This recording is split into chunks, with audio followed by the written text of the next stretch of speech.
Hello and welcome back to Bloodborne. This is going to be part 8 of this commentary playthrough. So last time we went ahead and took care of the first part of what I needed to for Old Yharnam. Now we are going to go ahead and descend here and get the weapon of the run, which is going to be the rifle spear. So go ahead and fall off to here. And then use this little crack right here, kind of dive bomb, and then dive bomb off over here. Take a little bit of damage, not a problem. You kind of want to use this as a funnel point if you can. You do want to grab the attention of these guys one by one, because getting ganged up, there's going to be guys walking down there, as you can see. So you have ambushes waiting to happen, and all sorts of stuff's going on.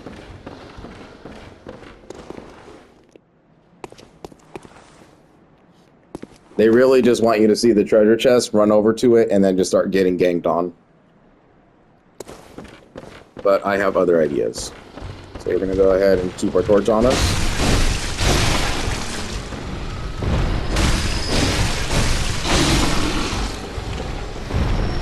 I'm going to let these dudes come towards us. There we go.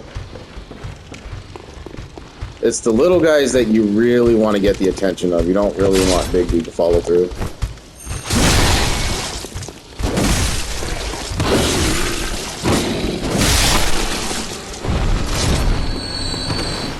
Either way, we'll take it.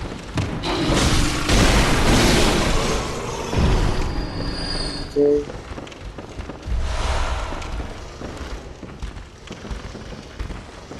You don't want to fight two of them at the same time, so just kind of back up off of that. Come over here, deal with this asshole.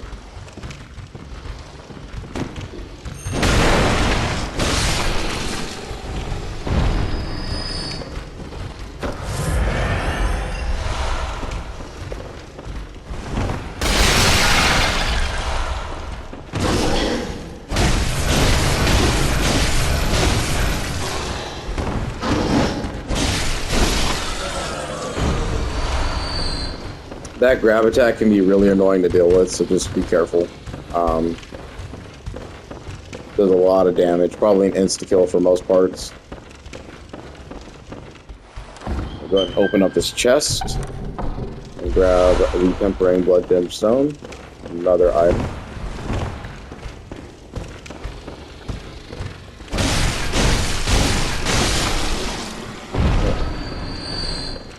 And then there it is. That is the rifle spear. That is going to be the weapon that we will end up using pretty much the majority of the run, because that is what I'm opting to do.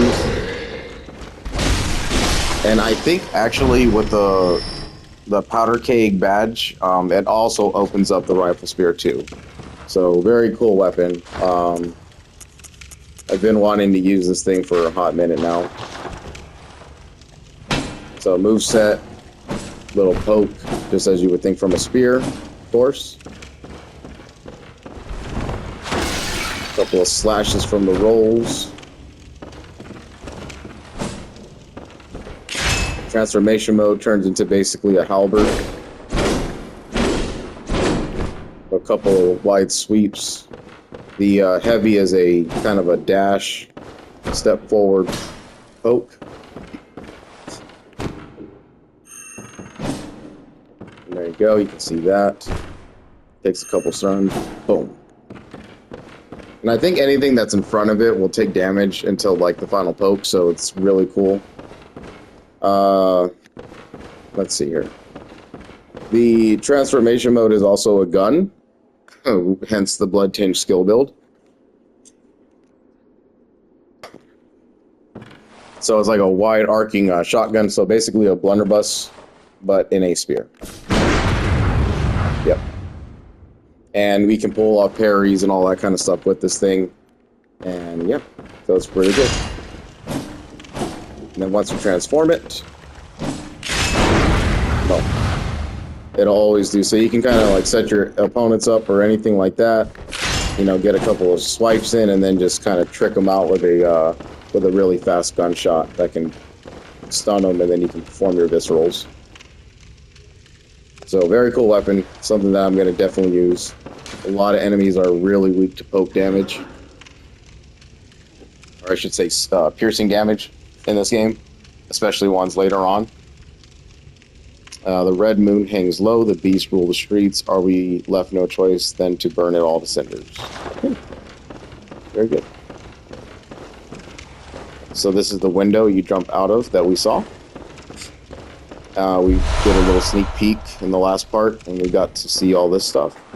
I am going to go ahead and opt to change into that equipment there. You do lose quite a bit of things here, right? So we lose like 10 points off of blunt thrust, blood defense, but we gain a lot of fire defense. We lose out on bolt, but that doesn't matter because the fire resistance is basically what the charred hunter garb is for. Frenzy we haven't encountered yet, so you know we'll have slow poison resistance, rapid poison resistance, and beasthood goes up. Very good for this area because these enemies are inflicting poison with their claws. So you can opt to put the gloves on if you want. And also the boots. So Arcane and Bolt will go down, but we are not going to fight anything with Arcane or Bolt inside of it for a while. So it does not matter. So go ahead and just change out your stuff. And now you have cool little belt, medallion, and all sorts of weapons. And your cape is like all torn and ripped. So it's just really cool little aesthetic here for this area. So we'll go ahead and rock the charred hunter garb for a minute. And that's how we went ahead and got the rifle spear. Very good piece of equipment. Alright. Now then, we are going to descend.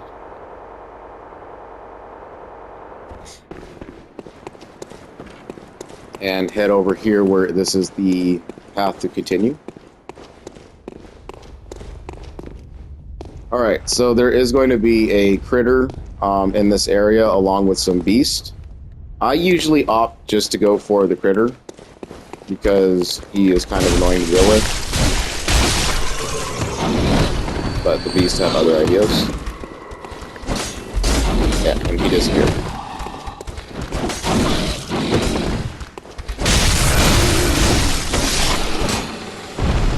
So, a good time to showcase that part then, I guess. So we're going to go ahead and pick up this blood vial. And then you don't want to really spawn into the location of where they are because they kind of just run away from you and you can risk kind of resetting the world slate twice. So just pick somewhere far away and I'll save and exit.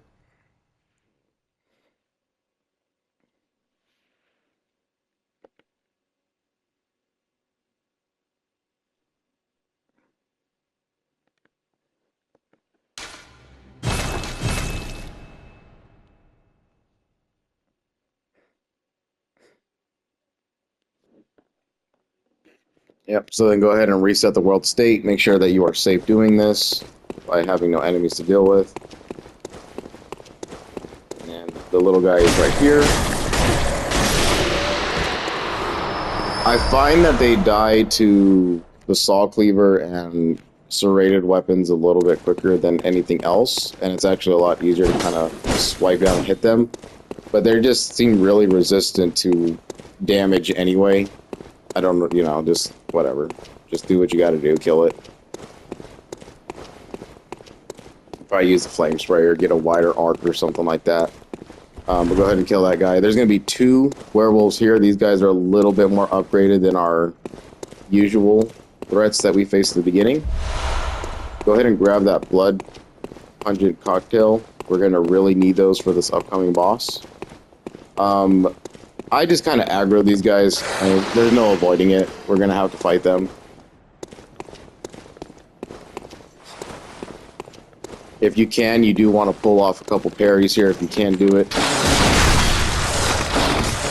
Or just get jumped.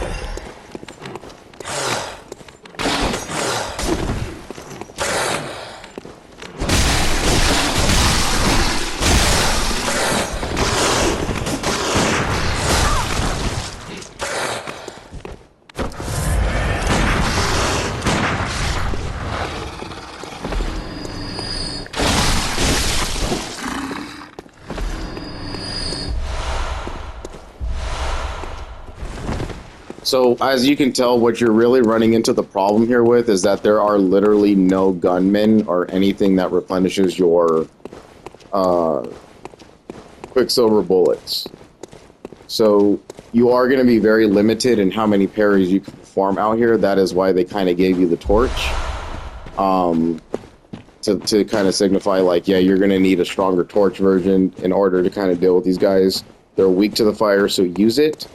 And you're not going to have plenty of opportunities to parry because there's just no way to replenish it other than going back to the Hunter's Dream and resetting the world state again. But these guys are pretty easy to deal with. Just, you know, I could have got myself cornered right here like I did and got killed, but they were gracious enough not to use their quick swipes. But just kind of R1 spam them, stun them, run away, reset, and you can see how easily they go down.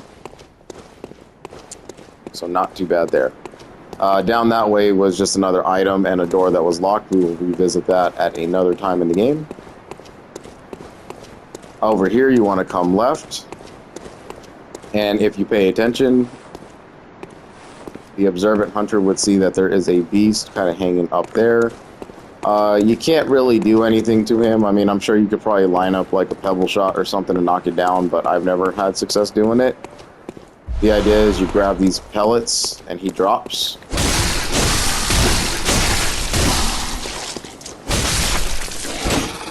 I like when they back up like that. It just makes it so much easier to deal with them. Yeah, but anyway, he'll drop after you grab him. He kind of ambushes you, but, you know, he's just kind of crawling around, so no issues to deal with there. Over here, first-time players are going to run, like I did, right into it and get killed. Because your HP is low and you have no blood vials because you just dealt with everything above. So you're going to stick to the left. Let this guy come crash through.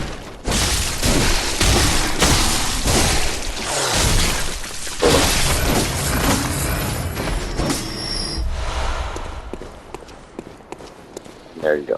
Alright, so what he did is that he opened up the shortcut back to the beginning.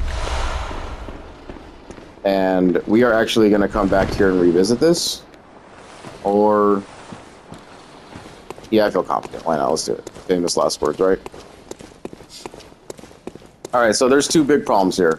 There's going to be a stronger werewolf, and then there's going to be a guy that's hidden right here. If you use your lock on, you'll see that he's hidden through the smoke. But if you continue right, you're going to spawn this red-eyed... and there he is. He's like a red-eyed version of the werewolves.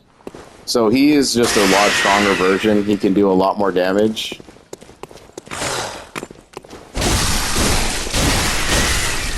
And he takes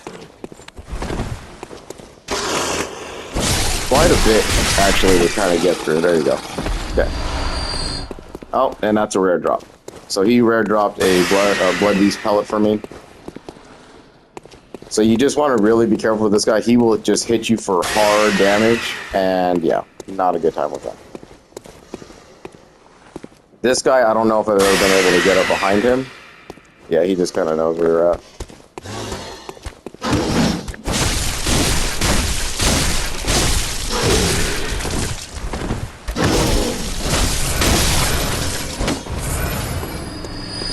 So as you can see right there, I actually took the poison. It doesn't take much for it to happen, but when it does happen, just use an antidote to get rid of it. And then heal yourself back up. And just be at full health here because these enemies are getting a little bit tougher. So you just really don't want to take that kind of extreme damage, you know, and then just get popped off by one regular guy. So there's our refill on Quicksilver bullets, the only refill we will get. If you come up this way, you're going to see little critters running away already. Just come over here and pinch them off.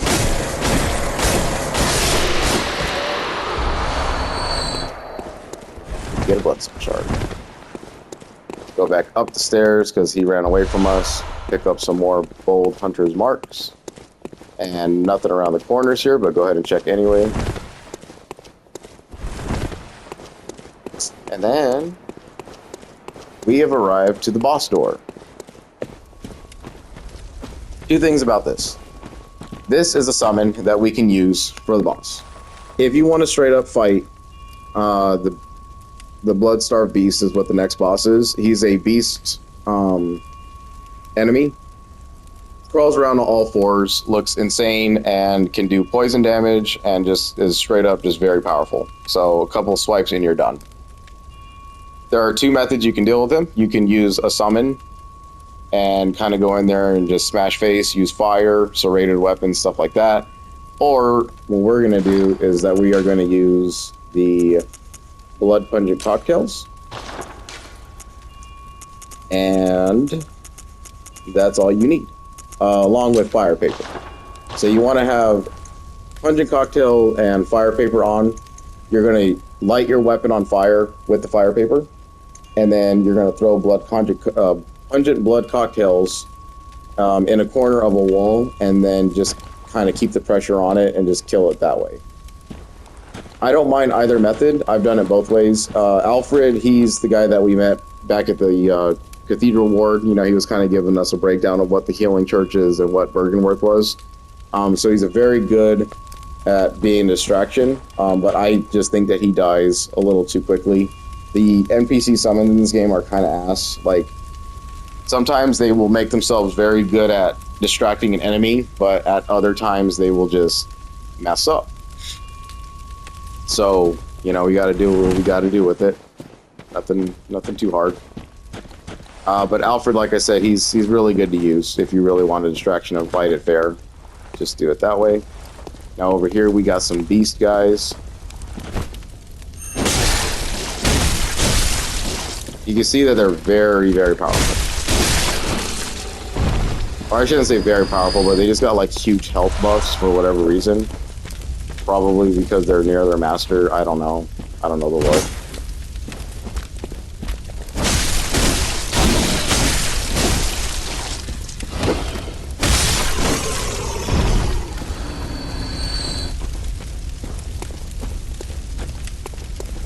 Couple of items hidden in the bush there. Just another area of these dudes.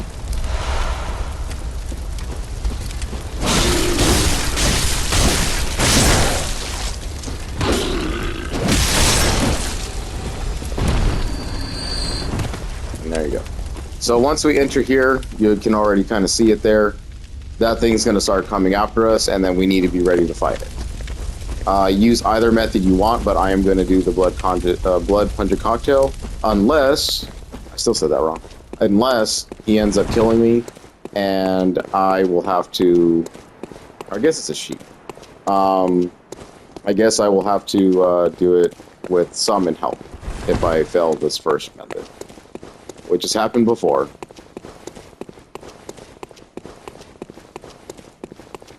But before we do any of that, we are going to go ahead and open up the shortcut here, just in case things go wrong and we don't want to make a long run back. Because that's what happens. If you die to that thing and you didn't open up that shortcut, you have to do that entire run all the way back. Starting from the bridge or using the ladder. You won't have a machine gun shooting at you anymore, but it's just kind of, you know, like, why?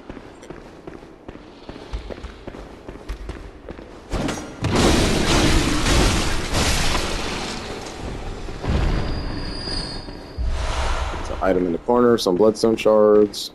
Okay.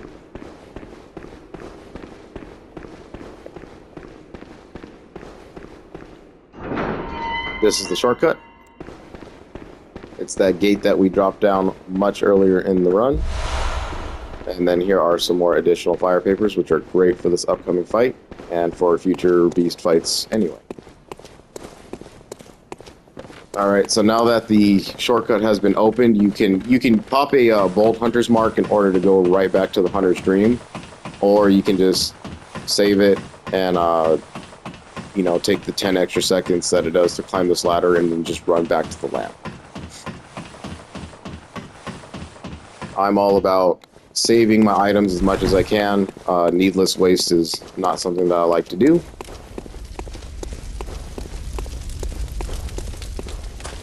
And then from here you can, you know, make loops around the entire area, collect as many blood echoes as you want, get your levels, whatever you feel comfortable doing.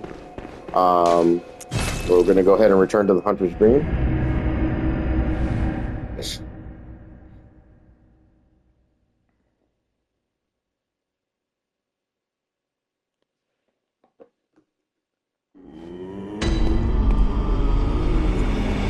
And then remember the loop.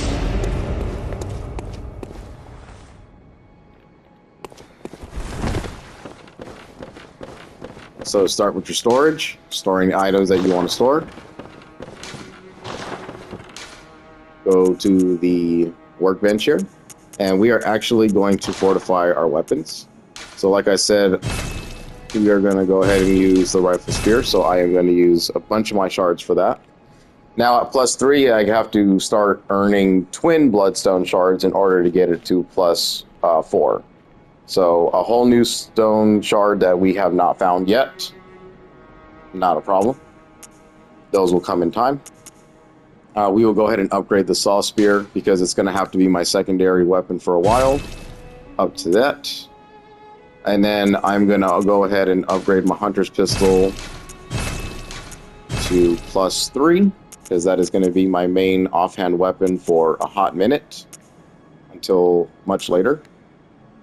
So we're looking pretty good. We got our good upgrades coming in. I got 9 bloodstone shards left, but I already have the weapons that I want to kind of carry on with for the majority of the run after this anyway. So we're looking really, really fantastic. You don't need to repair anything. If you know that you're going to fortify it, do not repair your weapons, just waste of blood echoes. Blood gemstone fortification, so in here, just go ahead and start kind of playing with your weapon and seeing what you want to, put into the weapon itself. I'm going to go ahead and keep the rally potential on the saw spear because it is very fast. And I think, rally potential only matters when you have a really quick weapon to gain that health back. The tempering bloodstone, let's see here. Okay. So starting with a rifle spear, we're going to go ahead and put its strongest thing, which is charge attacks and physical up. And then I only have 1 triangle gemstone, so that's already a given there. For the spear, or for the saw spear, just go ahead and just put, if you want the HP continuous effect, you have to have the weapon in your hand to make that happen.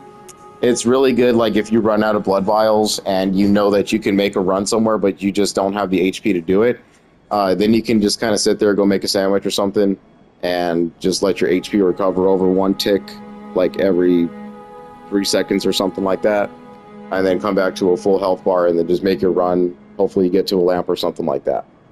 Very good to have, but honestly it does jack in shit when it comes to like actual battles. So I wouldn't even bother with it. I would just go for anything that makes damage go up more.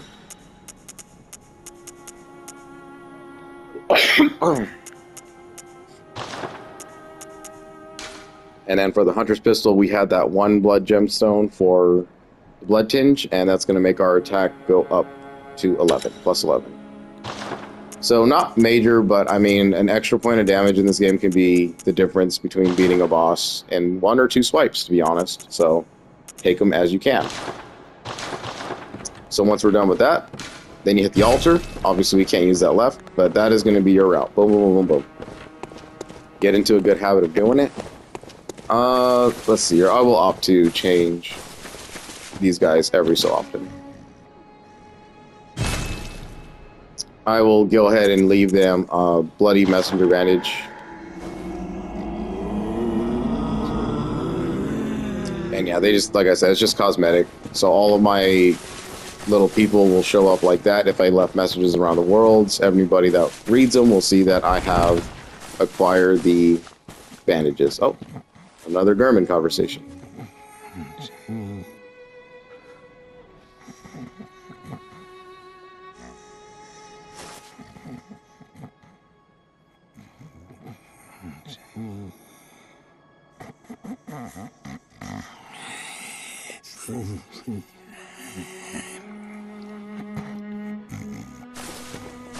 Yep.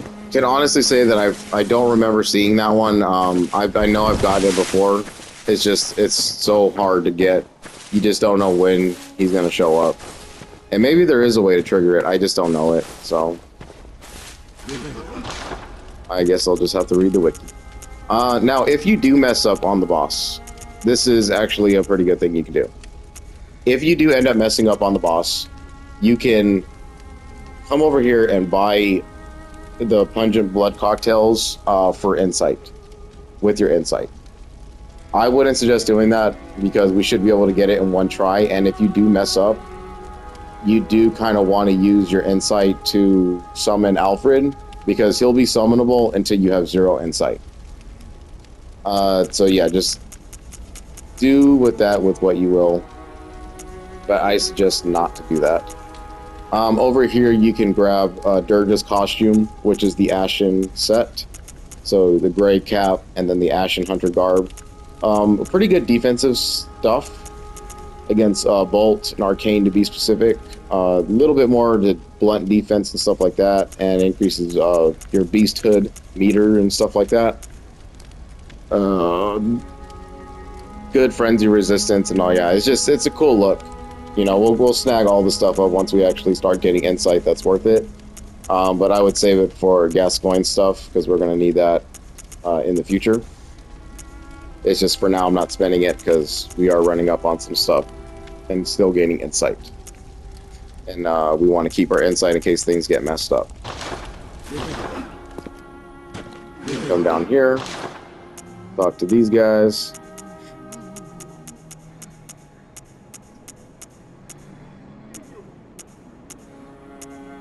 Now at this point, because you have the blood echoes to do it, I would say it's a waste. Especially right as you're just about to, you entered Old Yharnam anyway, and you're about to fight the boss. Like, don't buy this. It's just not worth it now, right? Completely. You could have skipped all of that, what we just did in the course of 2 videos, just by buying this and going up to the gate, but too bad. Now we are committed. So yeah, the Rifle Spear, the Stake Driver are now for sale. Everything else is here. Still got the Yharnam, whatever, the little offset stuff there. And yeah. So nothing spectacularly new with that. Welcome. What is it? Over time, She has nothing new to say. We will go ahead and begin to level up. Alright. So like I said, I want to start getting my skill up. That's definitely still true, because we know we want to see our damage number start to increase. So you see my right-hand weapon attack is increasing by 2 for now, which is great.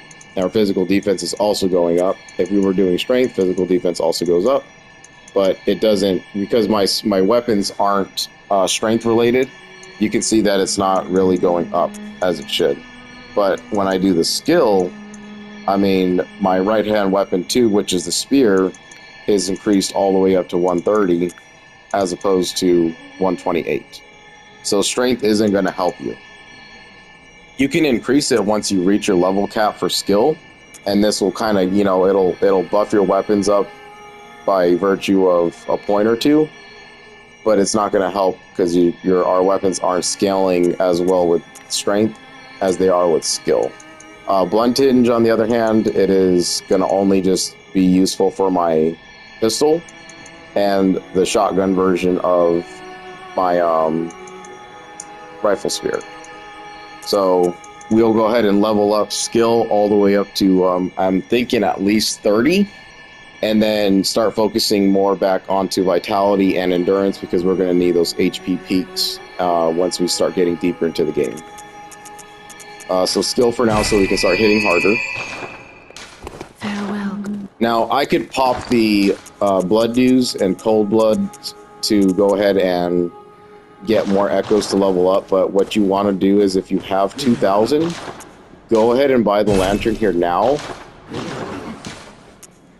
Equip this thing to your utility belt or your personal effects, because we're going to need that for the chalices. So this just eliminates the need for having a torch, because the torch is going to run its usefulness out pretty quickly. Not that I'm going to really have much to put in the offhand, but, you know, maybe I do want to try the repeating pistol or something like that eventually. From here, go ahead and buy whatever you need. I'm just gonna go ahead and buy another antidote, and then I'm okay with 6. So remember to always just go into a boss fight with nothing that you're gonna be sad to lose. Because if we went into that fight with 18,000 echoes and I decided to die and not getting back, that's 18,000 echoes worth of progression that we lost forever. Okay, so we're leveled, we're feeling good. We're gonna go back to Old Yharnam, and we're gonna go ahead and take on the boss.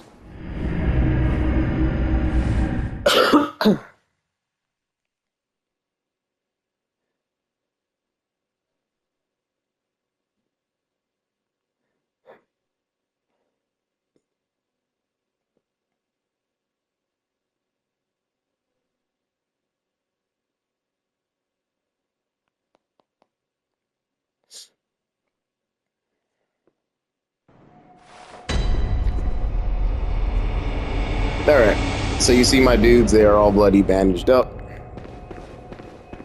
Now from here, the only time that you should really fight enemies is if you are trying to gain something out of them item-wise, or if you're trying to get like a little bit more echoes for items that you want to purchase. But other than that, you should not rerun the entire route just for the sake of doing it and running in with more echoes to go ahead and spend. Go ahead and drop.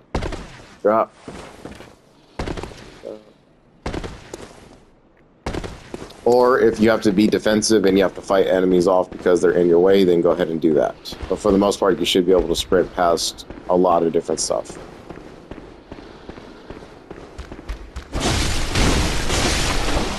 See, that guy's just in the way, so we have to get him.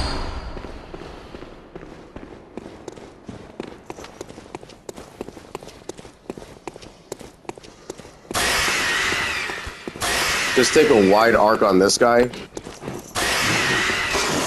Yep. Let him do a swipe, whatever. If for whatever reason you left that thing alive, it'll still be here. Don't waste your time, though, trying to attack it, because you're getting chased by the werewolf. Summon Alfred if you need him, or just go straight into this fight.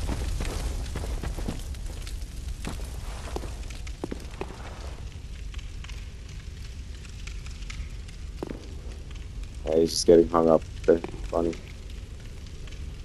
Alright, so strats for this fight, like I said, fire paper, 100 blood cocktail. You're going to throw the cocktail into the corner. You're not going to lock onto this thing at all. If you lock onto this thing, it's just, you're just going to be flinging them all over the place, and it's just going to get wild and chaotic. You want to control this fight as best as you can. Try to avoid getting swiped when he's kind of going crazy over the cocktail, because he can kill you if you're in his range, and it doesn't take very long before you see your health drop really quickly. He's going to have a phase. In a second phase, he'll start spewing out poison. It's okay, just deal with the poison. Throw your cocktails until you kill this thing. So you want to throw cocktails, and you want to make sure that your weapon stays on fire the entire time.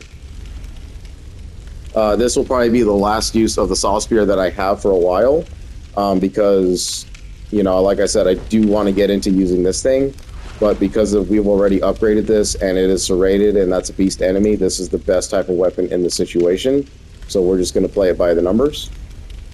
So as soon as we walk in, start sprinting over to the corner.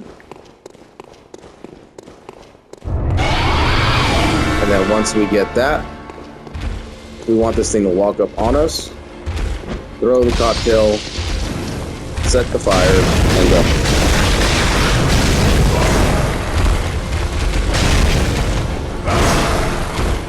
Go ahead and throw these. So I pretty much generally just, I go with, if I can get like 2 stamina bars off, then I throw another cocktail. There's the poison.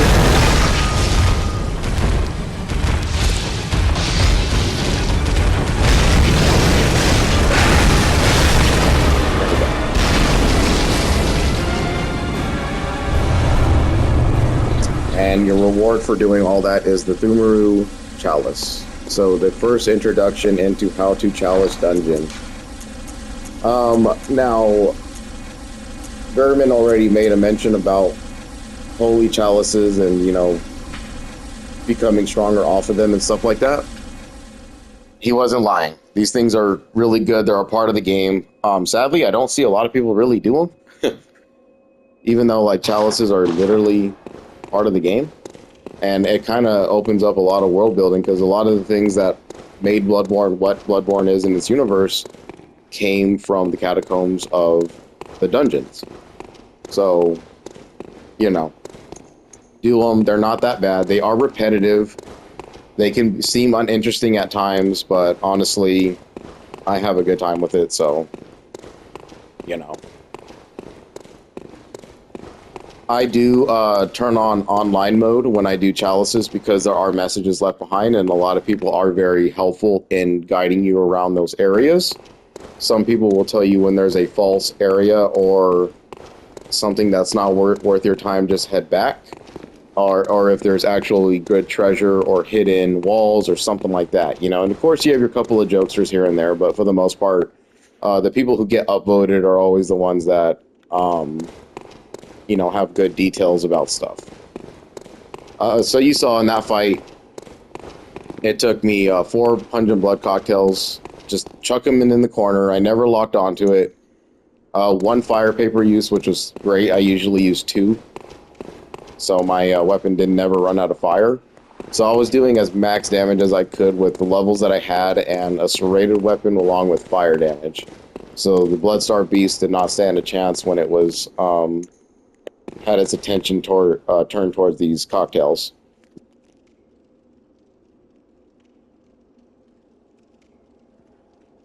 So I hope that helped.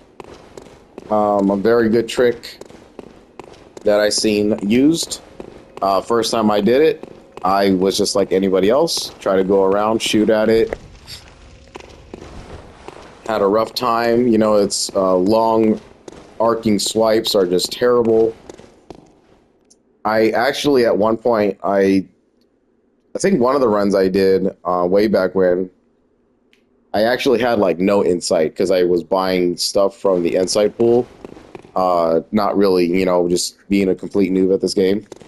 And I had no way to summon Alfred. So now I'm stuck in between this point of like, well, all I can do is just grind for echoes, but that's getting boring. Or just try to beat this boss by learning its moveset and stuff.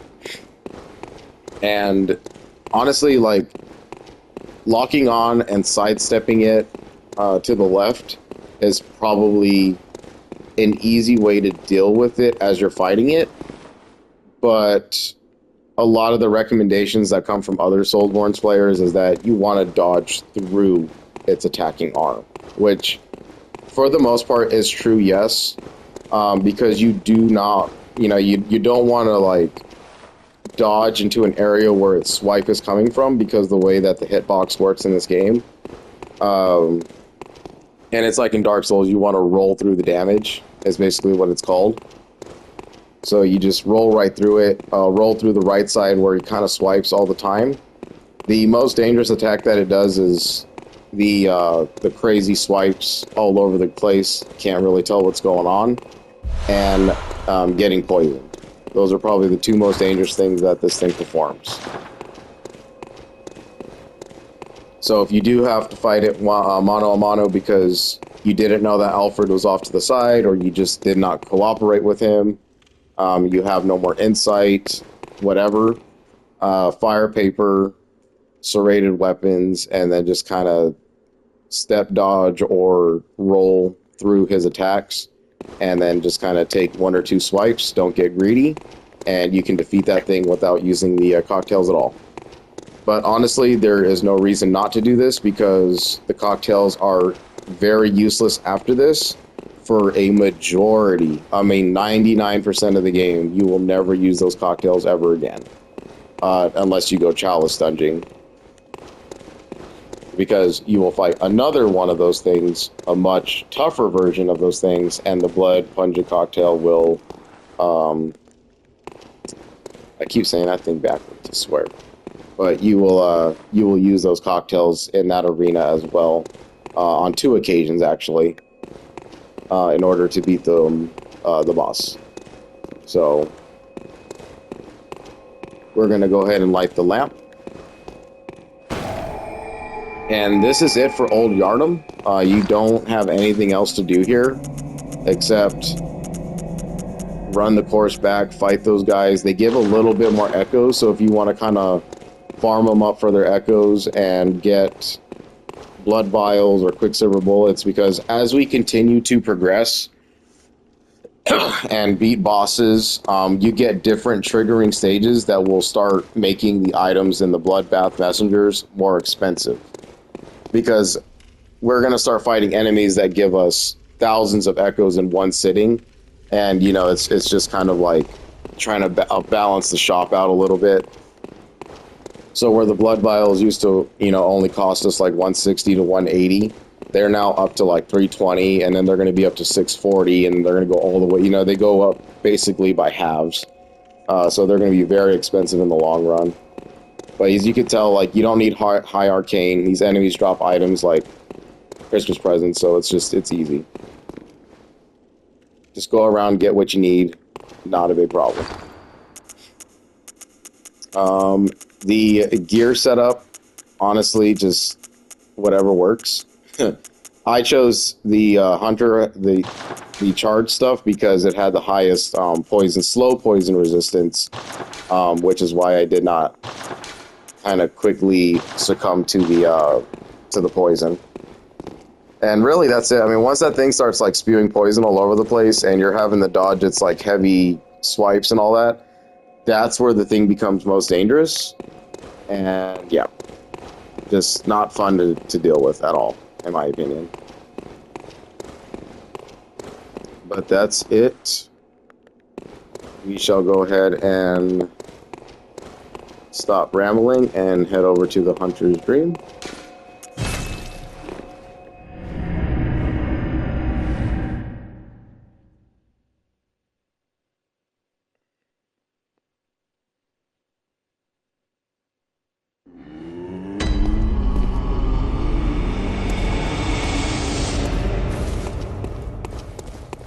Go around and see if we can find Gurman again, because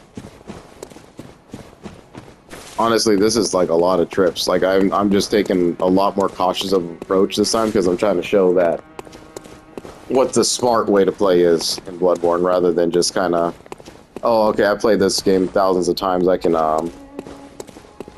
run into a boss room with 20,000 echoes and not feel it. So, yeah, you get a little kind of crazy with stuff over time. So here's Jeremy.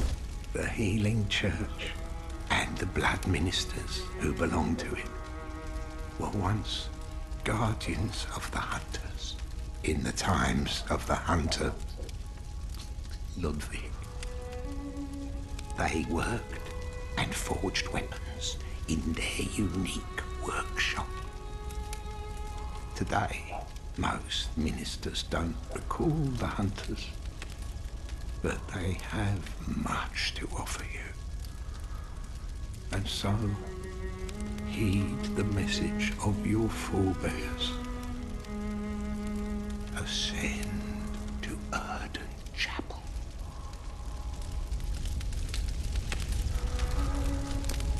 Ascend to Erden Chapel. From there, you will find the church workshop. Ascend to Earth. Alright, so he dropped a pretty big bomb right there, right? He's telling us basically where we need to go next. Ascend Odin Chapel. So what the hell would we need to do in Odin Chapel? You know? So now at this point, I mean, I completely understand like where people get lost. I was lost for the majority of this game. I had no idea what I was doing. The doll's sleeping, so we'll let her sleep for a little bit. Storage. Fortify. In this case, we are going to repair. Let's go into every section with what you got. Blood gems, don't need to worry about it. Altar, can't do it. Come over here. Buy anything that you might want. Really nothing worth getting right now. Nothing new here. Ritual buds, actually, yeah. So these are materials, but you don't really have to buy. There's only going to be like a certain amount of things that you really do need to buy with echoes. But these materials can be gained through the chalice dungeons. So even if you have to run a chalice dungeon back a little bit, like 2 or 3 times, just do the loops, get the materials, just to save you echoes and grinding. You know what I mean? So yeah. And we will explain how those work when we get to it. I'm not going to do the chalicing for probably... Actually, I don't know when I'm going to start chalicing. I'll probably do those... Let's say after we ascend Odin Chapel. Probably when I get a +6 weapon is when I want to start doing those. I think that's the smartest way to do it. You can do chalicing like right now with +3. It's not hard at all, but +6 just to kind of make it a little bit more feasible for us. What is it? Over time, it... Very...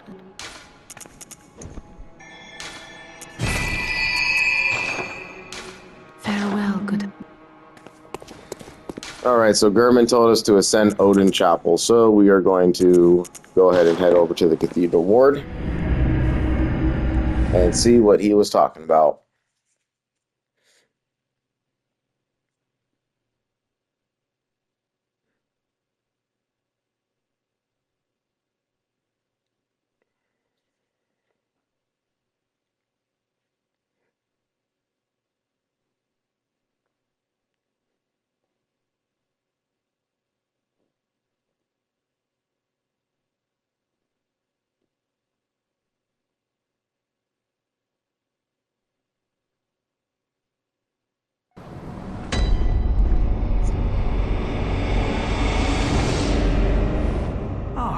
The hunter. Alive and well, are ya? This here's a safe place, but next time, if you find any sainsbury's, I know I shouldn't if I... He's gonna repeat his dialogue, and then she's gonna still be pissed off at you. Yeah. Ghost faces are still running around, so you're gonna be like, okay, how do I get through the gate? What am I doing? I don't understand this game. Come out here, you're gonna still have a ghost face chasing after you. Remember this area. We're gonna have to go back and visit this at a later time. But basically what Old Gurman said, and this is after you defeat the Bloodstarved Beast, this door was locked. It is no longer locked. You will now have access to this elevator.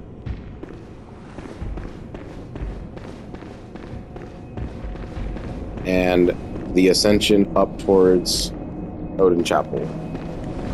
So for this part real quick though, I will show this because in the next video I don't really want to mess around with dive bombing off of stuff. Go ahead and lift this. There's going to be a little jump point.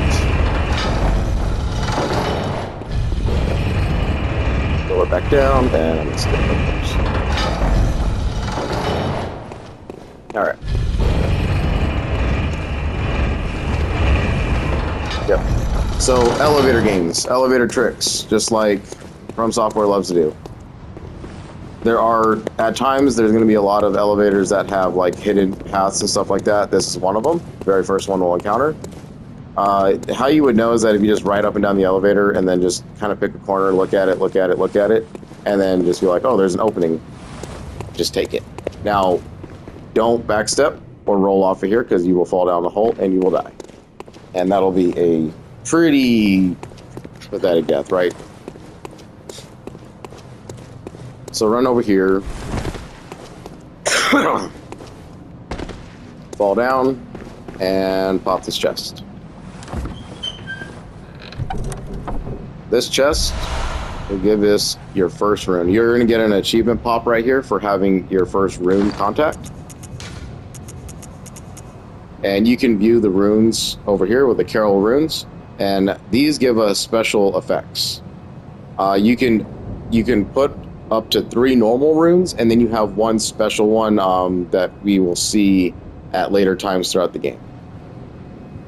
These are hidden all over the world of Bloodborne. They are, you have to, and if you want to get every single rune in the game, you're going to have to run New Game Plus like 3 or 4 different times because there's different versions, and how you get these runes is completely up to you on how you play your game. You gain runes by like sacrificing the characters to the clinic or completing their quest lines if you keep them alive. So like I said, you're going to have to wiki guide yourself. There's not an achievement to getting every single rune, thank God. But there are runes that are actually very useful and are mostly sought after to help your build and stuff like that. So these are just extra builds, build helpers. So something like Formless Odin is going to be a very, very good one for me to have on because, as you can tell, it increases my max Quicksilver bullets up to 4 more. So I'm going to get, when I'm able to put that on me, I'm going to have 24 bullets, and then plus the additional 5 that I get for, doing the emergency blood bullet thing. So that right there, it's already 29 bullets that I have. So that's 29 shot attempts at getting parries or, damaging enemies from far away with ranged weapons or whatever you want to do right there. So if I do want to run the repeating pistol, it's not like I'm really losing out on a lot of Quicksilver bullets because I'm getting an increase. And there's a lot of good farm spots that we know from the beginning to get you those bullets back. But then there's even a better one later on where we're going to find out where that's at. So yeah, runes are very, very useful. Another little cosmetic for the messengers. And I'll change those up like every so often, just so we don't see the same ones over and over again. From here, you just drop, you are going to take damage. That's okay. We don't really need to worry about that because what I'm going to do is transport back to the Hunter's Dream anyway. From here, don't be a ditz. And this is why I say don't like sprint and roll everywhere, because I've run and rolled off this platform I don't know how many times thinking that it was still down. So the brain was definitely not braining. But in the next part, we are going to ascend Odin Chapel as Garmin instructed, and we are going to see some pretty cool stuff as we go through there. And that is going to continue the route of Bloodborne. And eventually, when we get our weapons up to +6, we are going to go ahead and start doing some Chalice dungeoning. Let's go ahead and do this rifle spear, though. We want to get some practice before I head out.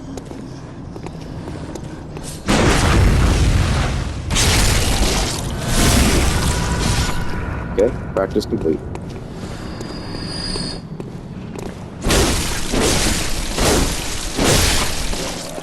And then, I mean, look at that, right? With the regular R1s from the Saw Cleaver here, or the Saw Spear, we were getting, on 3 hits, we were staggering these guys. In Transform Trick mode, we were staggering them in 2 hits. So, every weapon has kind of weight behind it. You know, every enemy is going to have like a weakness to something, and to me it's telling me that the rifle spear has a lot of kick behind it as far as regular R1s are concerned, meaning that we're going to stagger a lot of different enemies that have weak armor towards us. And you saw that I was able to pull off a parry and then a visceral by using the shotgun mode. So this weapon is very versatile, and it's what we're going to use going forward. If I come to a point where I'm struggling and, you know, I don't know what I'm doing with this weapon, then we will go ahead and go back to Old Reliable, because at least I know I can beat the game with Saw Spears and Saw Cleaver, so I'm not really worried about that. But for the most part, you know, learning a new weapon, getting good with it, that's the name of the game for all these From games. So, you know, enjoy whatever you want to do. You can beat this game with any weapon. It does not matter. You can beat it with your bare hands. It just takes a while.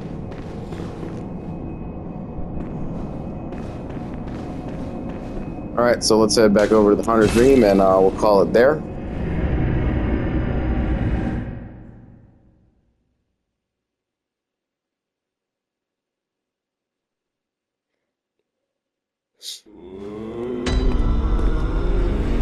Awesome.